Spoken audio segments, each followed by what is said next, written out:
Dear brothers and sisters in Christ, let me begin with a story from the Filipino heartland.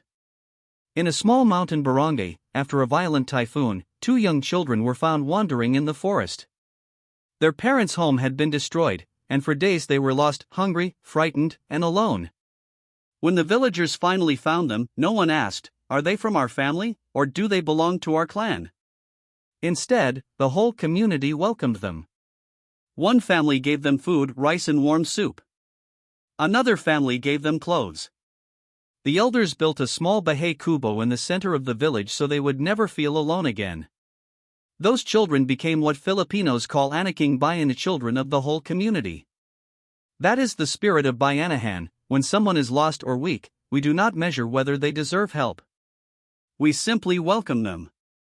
This spirit helps us understand today's gospel. In the Gospel of John, Jesus comes to the pool of Bethesda.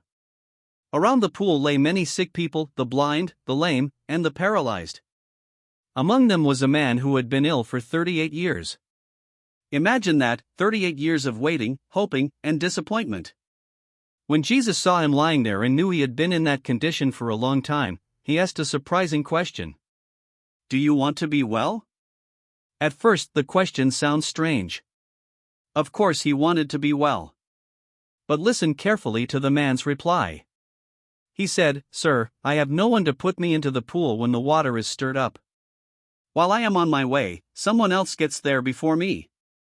For 38 years he had been trapped not only by illness but also by a mindset of helplessness. His focus was on what he did not have, no one to help him, no opportunity, no chance. Yet Jesus speaks a word of power. "Rise, take up your mat, and walk." And immediately the man was healed. Sometimes our human charity can become too rigid. Let me share a simple example. A pregnant woman had to walk a long distance every day to reach the market. Her feet were swollen, and she was exhausted. One day a man from the neighborhood saw her struggling. He stopped his car and kindly offered to take her. He drove her part of the way so she could rest and reach her destination safely. Nearby, a charity group was distributing aid. They had strict rules, they helped only the disabled or elderly. When they saw the situation, they said, "She is not disabled. She can still walk. This does not fall under our program."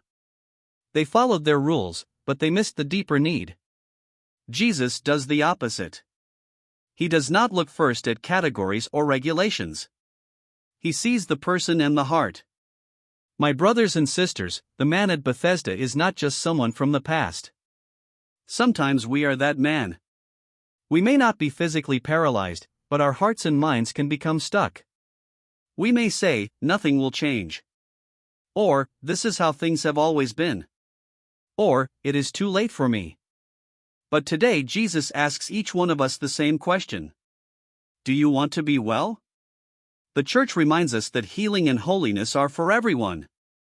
The Second Vatican Council teaches in Lumen Gentium that all the faithful are called to the fullness of Christian life and to the perfection of charity.